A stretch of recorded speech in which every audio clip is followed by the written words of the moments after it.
بسم اللہ الرحمن الرحیم۔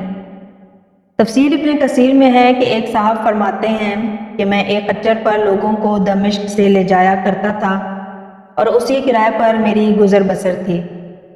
ایک مرتبہ ایک شخص نے خچر کرائے پر لیا، میں نے اسے سوار کیا اور لے چلا۔ ایک جگہ دو راستے تھے، جب وہاں پہنچے تو اس نے کہا کہ اس راستے سے چلو۔ میں نے کہا کہ میں اس راستے سے ناواقف ہوں، سیدھی راہ تو یہی ہے۔ اس نے کہا نہیں، پوری طرح میں واقف ہوں، یہ بہت نزدیک کا راستہ ہے۔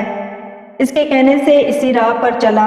تھوڑی دیر کے بعد میں نے دیکھا کہ ہم یکا یک بیابان میں آ گئے ہیں جہاں کوئی راستہ نظر نہیں آتا تھا۔ نہایت خطرناک جنگل ہے اور ہر طرف لاشیں پڑی ہوئی تھیں۔ میں سہم گیا۔ وہ مجھ سے کہنے لگا کہ ذرا لگام تھام لو، مجھے یہاں اترنا ہے۔ میں نے لگام تھام لی اور وہ اترا اور اپنے کپڑے ٹھیک کر کے چھری نکال کر مجھ پر حملہ کیا۔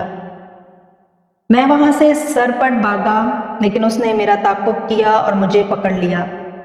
میں نے اس کی منت سماجت کی، لیکن اس نے خیال بھی نہ کیا۔ میں نے کہا کہ اچھا، یہ خچر اور کل سامان جو میرے پاس ہے تو لے لے اور مجھے چھوڑ دے۔ اس نے کہا کہ یہ تو پہلے ہی میرا ہو چکا ہے، لیکن میں تو تجھے زندہ نہیں چھوڑنا چاہتا۔ میں نے اسے اللہ کا خوف دلایا اور آخرت کے عذابوں کا ذکر کیا، لیکن اس چیز نے بھی اس پر کوئی اثر نہ کیا اور وہ میرے قتل پر تلا رہا۔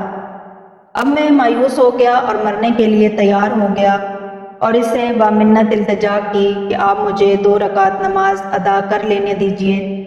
اس نے کہا کہ اچھا، جلدی پڑھ لے۔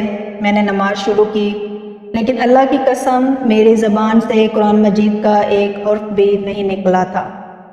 جو ہی ہاتھ باندھے دہشت زدہ کھڑا ہوا تھا، وہ جلدی مچا رہا تھا اور اسی وقت اتفاق سے یہ آیت زبان پر اتر آئی: اللہ ہی ہے جو بے قرار کی بے قراری کے وقت دعا کو سنتا ہے اور قبول فرماتا ہے، اور بے بسی، بے کسی، سختی اور مصیبت کو دور کر دیتا ہے۔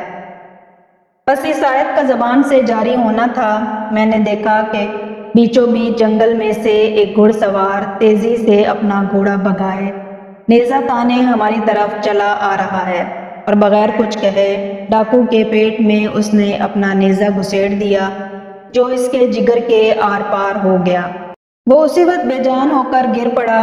سوار نے باگ موڑی اور جانا چاہا، لیکن میں اس کے قدموں سے لپٹ گیا اور کہنے لگا: اللہ کے لیے یہ تو بتلاؤ کہ تم کون ہو؟